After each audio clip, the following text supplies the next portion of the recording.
Emily sat at the edge of her narrow bed, staring at the folded paper in her hands for what felt like the 100th time. The hospital's name was printed neatly across the top. Elegant letters that seemed too important for someone like her. St. Alden's Private Medical Center. Just reading it made her stomach knot. This was not the kind of place people like her usually entered. It was for people who wore expensive coats, drove shiny cars, and didn't fouch when they saw the word bill. She wasn't one of them. Emily had always been the quiet one, the invisible one. Growing up, she learned early that silence kept her safe, from being teased, from being laughed at, from being noticed at all. Her soft voice and gentle nature often went unheard, and she convinced herself that blending into the background was better. Even now, at 24, she preferred slipping through life unnoticed. But today, life wasn't allowing her that luxury. She needed this surgery. It wasn't life-threatening, but it was something she had put off for years, partly out of fear and partly because the thought of being examined, of being the center of attention, was unbearable. Yet the pain had grown worse, the discomfort harder to ignore. So here she was, finally forcing herself to schedule an appointment. The hospital building itself was intimidating. Its tall glass windows reflected the morning sun like mirrors, and every person who walked in seemed to belong there. Men in suits, women in elegant dresses, children holding tablets as if they had been born into sophistication. Emily felt out of place the moment she stepped into the lobby. Her plain cardigan, her scuffed flats, and her trembling hands made her feel small against the polished marble floors and gleaming chandeliers. The receptionist's voice was smooth and professional as she asked for Emily's name, but Emily still found herself whispering it too softly, forcing the woman to ask her to repeat it. "Emily Carter," she said a little louder this time, cheeks burning. The receptionist typed briskly, then smiled. "Jedra. Adrian Hale will see you shortly. Please have a seat." Emily nodded and retreated to the waiting area. Her heart skipped at the name. Dr. Adrian Hale. She had read about him online the night before. He was young for his field, only in his early 30s, yet already known as one of the best surgeons in the country. What struck her most was the photographs. Tall, confident. A man who seemed to belong to another world entirely. A world of wealth, success, and confidence. The kind of man who had probably never stumbled over his words, or felt the sting of being overlooked. And he was the one she would have to face. Her hands tightened around her bag. Maybe she should leave. She could still walk out the glass doors, pretend this had never happened, live with the pain a little longer. The thought grew tempting, but before she could move, a nurse appeared. "Miss Carter." Emily looked up, her throat dry. The nurse was kind-eyed, middle-aged, with a gentle smile. Still, Emily's legs felt like stone as she forced herself to stand and follow her down the long, quiet corridor. The walls were lined with awards, certificates, photographs of the hospital's achievements. Every step echoed her insecurities back at her. "You don't belong here. This is for people stronger than you. Smarter than you. Braver than you." The nurse seemed to notice her hesitation. "First appointments can be a little overwhelming," she said softly. "But you'll be in good hands. Dr. Hale is not just skilled, he's very kind." Emily nodded but didn't trust her voice to reply. Her palms were sweating, her thoughts tumbling over each other. She pictured a cold, clinical man, eyes sharp as a scalpel, too busy to notice someone like her. The nurse stopped outside a polished oak door and gave her a reassuring look. "He'll be right with you." Emily swallowed, clutching her bag tighter as the door closed behind her. The consultation room was warm, sunlit, filled with books and soft leather chairs. A desk sat neatly in the corner, papers stacked with meticulous order. Yet she couldn't relax. She sat on the edge of the chair, knees pressed together. Eyes darting toward the door every few seconds. This was it. Any moment now the man everyone admired, the man with the reputation of brilliance and the confidence of wealth, would walk in. And she, Emily Carter, the girl who couldn't even say her name without stammering, would have to speak to him, explain herself, let him see her vulnerabilities. Her heart pounded so loudly she feared he would hear it the second he stepped inside. And just as her doubts reached their loudest, the door handle turned. Emily's breath caught. The moment was here. The door opened with a soft click, and Emily's breath froze in her chest. He stepped inside with a quiet confidence that seemed to fill the room instantly. Dr. Adrian Hale was taller than she expected. His presence commanding without being intimidating. His dark hair was neatly styled, and his crisp white coat fit him as though it had been tailored. But what struck Emily most was not his appearance. It was his eyes. They weren't cold or calculating like she had feared. They were warm, attentive, the kind of eyes that seemed to look through the layers people wore, and see what they really felt. For a moment, she forgot to breathe. "Miss Carter." His voice was smooth, gentle. There was no arrogance in it, no sharpness, only a genuine note of welcome. Emily scrambled to her feet too quickly, nearly knocking her bag to the floor. "Why, yes," she stammered, cheeks flushing. He smiled, not the polite, distant smile of someone doing their duty, but the kind that softened his whole face. "Please, don't be nervous. Sit down. This is just a conversation, nothing to worry about." Emily sat again, folding her hands tightly in her lap to hide the tremor in them. She couldn't understand why her heart was pounding harder now than it had in the waiting room. She told herself it was nerves, the fear of being judged.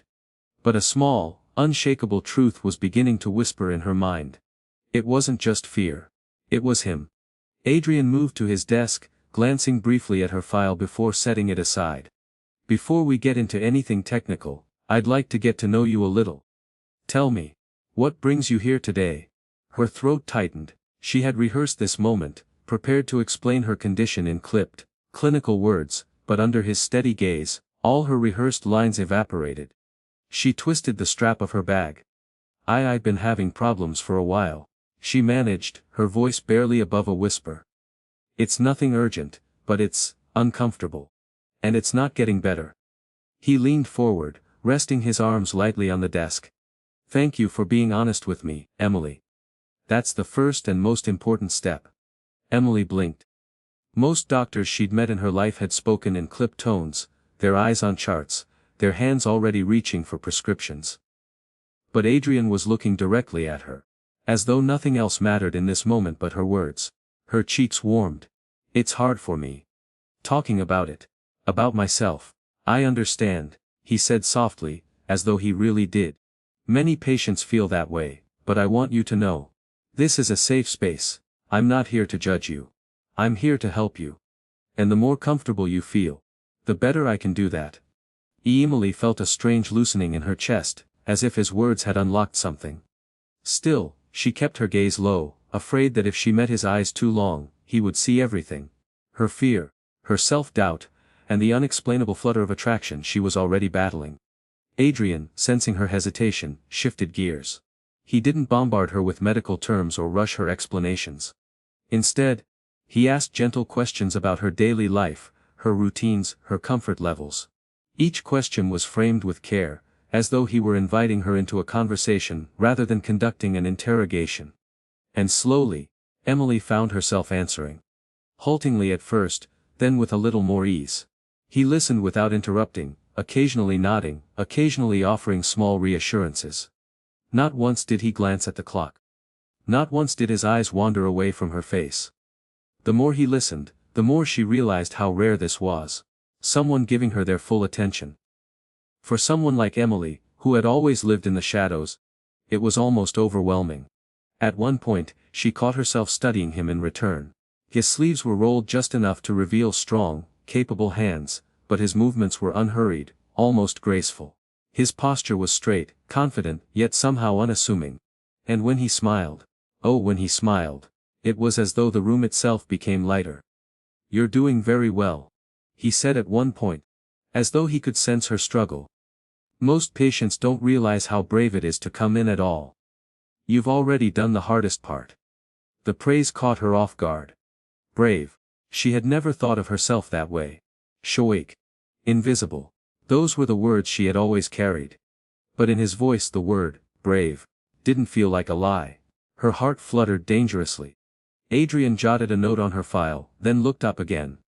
"Based on what you've described, I'd recommend a minor procedure.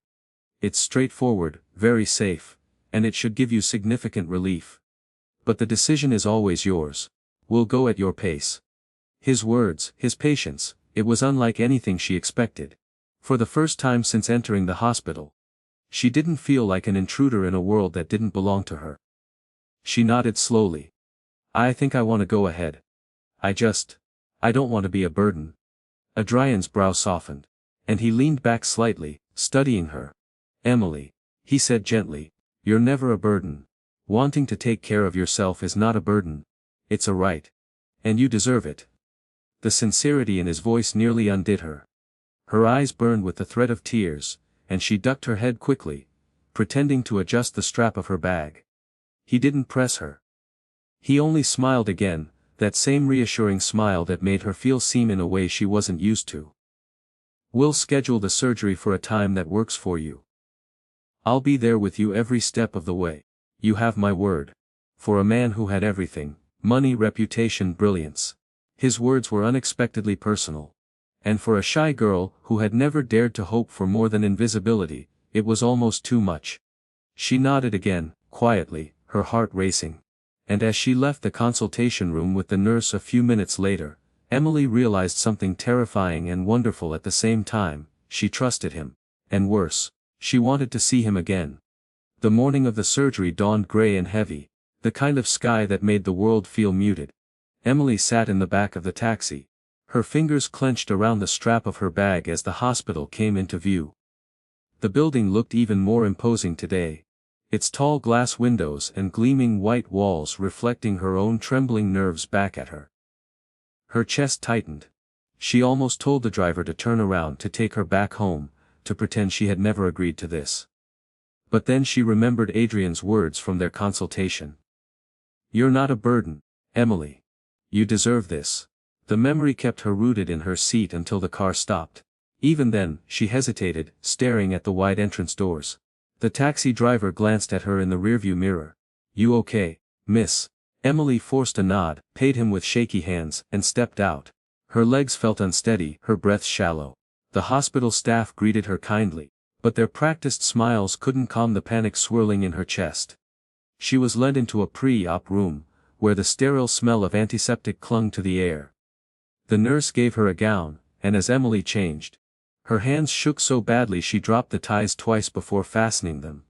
The thin fabric felt like it exposed every vulnerability she had spent years hiding. She sat on the edge of the narrow bed, clutching the blanket around her shoulders, trying to steady herself.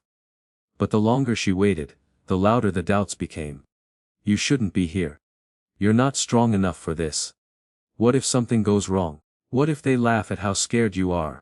Her eyes stung with tears. She was seconds away from asking the nurse to cancel everything when the door opened. And then he was there. Dr. Adrian Hale stepped into the room, his white coat crisp, his expression calm but kind. The moment Emily saw him, her panic loosened, as if some invisible thread inside her had been pulled tight and now released. Emily, he said softly.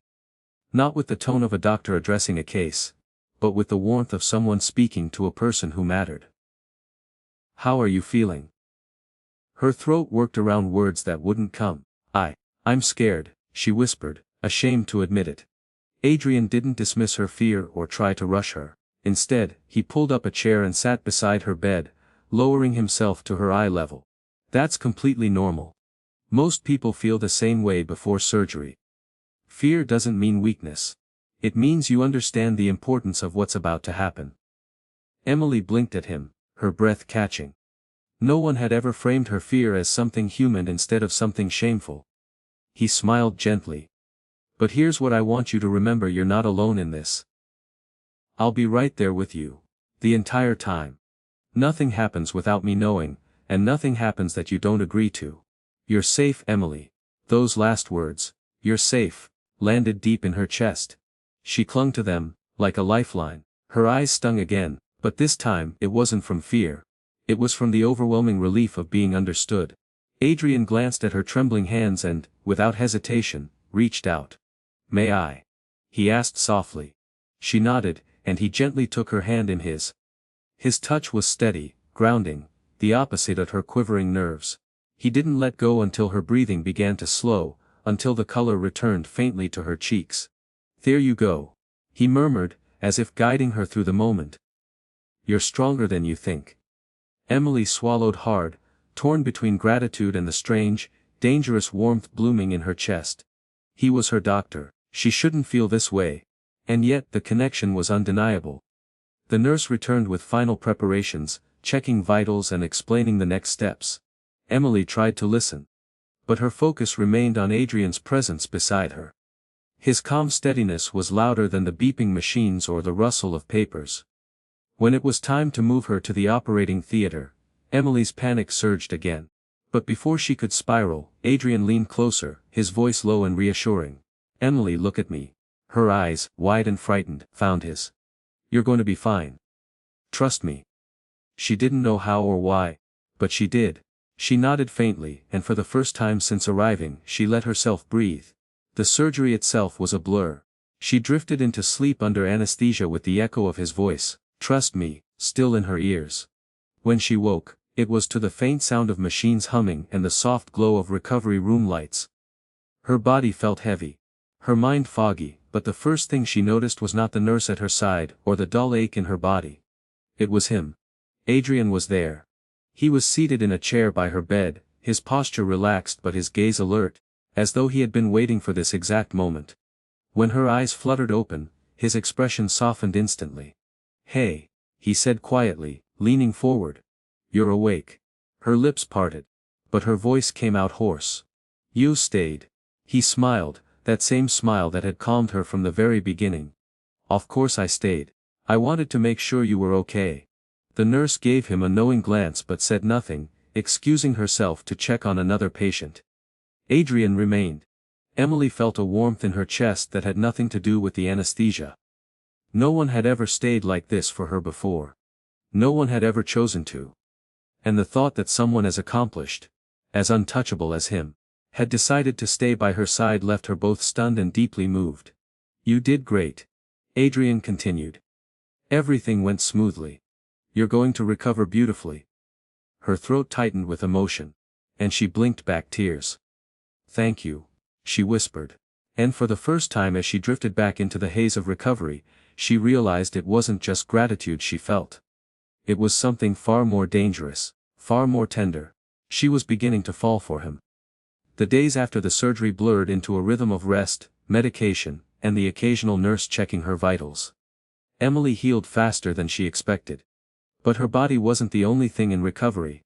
Her heart and mind seemed to be awakening to something new. And at the center of it was Adrian. On the second day, when the fog of anesthesia had worn off and she was able to sit up without feeling dizzy, the door to her hospital room opened. Emily assumed it was another nurse. But when she lifted her eyes, it was him. Dr. Adrian Hale. She almost thought she was dreaming. Why would he, the head surgeon, the young millionaire doctor with endless responsibilities, bother visiting her personally when she was no longer under immediate care? But there he was, holding a folder in one hand and a paper cup of coffee in the other, his smile easy but genuine.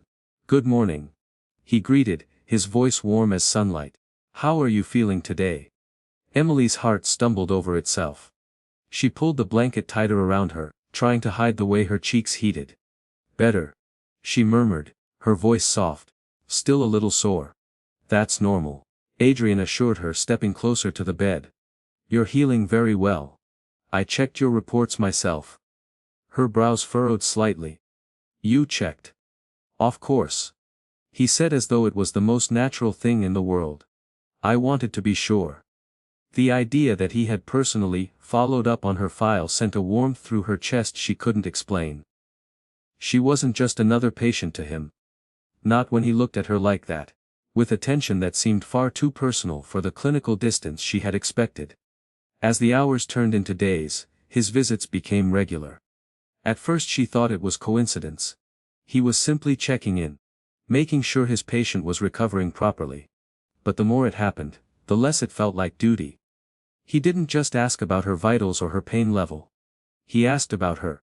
"What do you like to do when you're not being incredibly brave and having surgeries?" He asked one afternoon, his tone playful enough to make her laugh nervously. Emily hesitated, fiddling with the edge of her blanket. No one ever asked her questions like that. Most people never seemed to notice she had a world beyond her quiet silence. I read a lot," she admitted finally, "mostly old novels. Sometimes I draw, but I'm not very good at it. Adrian leaned back in the chair he had pulled up, resting one arm on the edge casually. I doubt that.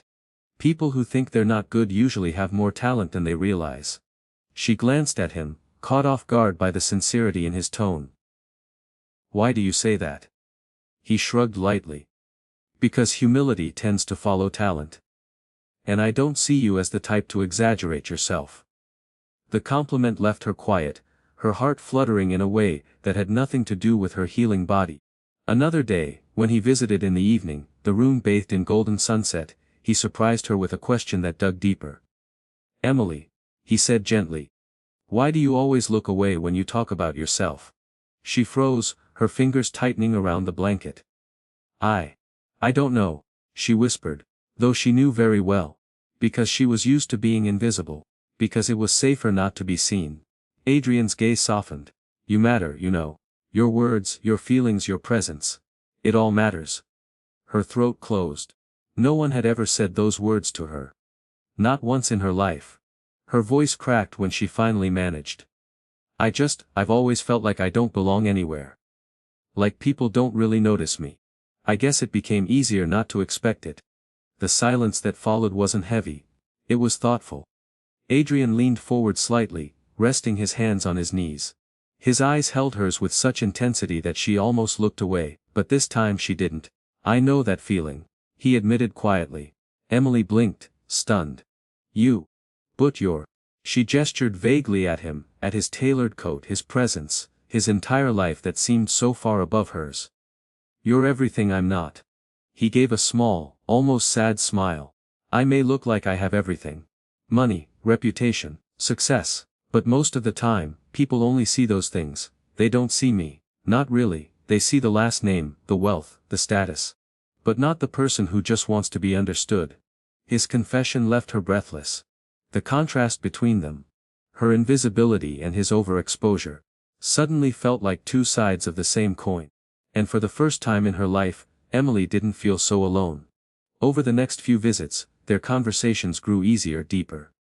She told him about her favorite books, how she used to sit by her window as a child and imagine she was part of the stories. He told her about his younger years, about how isolating it had been to grow up under the Hale name, expected to succeed, to be flawless. One night, when the room was quiet and the city lights twinkled outside her window, she found herself whispering. Why are you here so much? I mean, doctors don't usually stay this long with one patient. He looked at her for a long moment, then answered honestly. Because I want to be. Her heart skipped violently. The words hung in the air between them, delicate but undeniable. She couldn't, her face slightly, cheeks burning, but she couldn't hide the shy smile tugging at her lips. In that moment, she realized something terrifying and beautiful. Adrian wasn't just her doctor anymore. He was the first person who had ever made her feel seen, valued, wanted. And she couldn't help it. Her heart was beginning to reach for him, even if her mind whispered she shouldn't. The morning of Emily's final check-up arrived far sooner than she wanted. She had spent a week in recovery, and though her body was stronger now, her heart ached with a quiet sadness. Discharge meant she would leave the cocoon of the hospital, and leave him. She tried not to think about it as she slipped into her clothes, folding the hospital gown neatly on the bed. But her chest tightened with every passing minute. In all her life, she had never longed to stay anywhere, until now. And it wasn't the hospital walls she'd grown attached to. It was the man who had walked through her door every day with a gentle smile, and words that made her feel like she mattered. When the knock came, her heart leaped. Come in, she said softly. The door opened, and there he was. Adrian Hale, in his white coat, holding her file. His expression was professional, but his eyes warmed when they found her.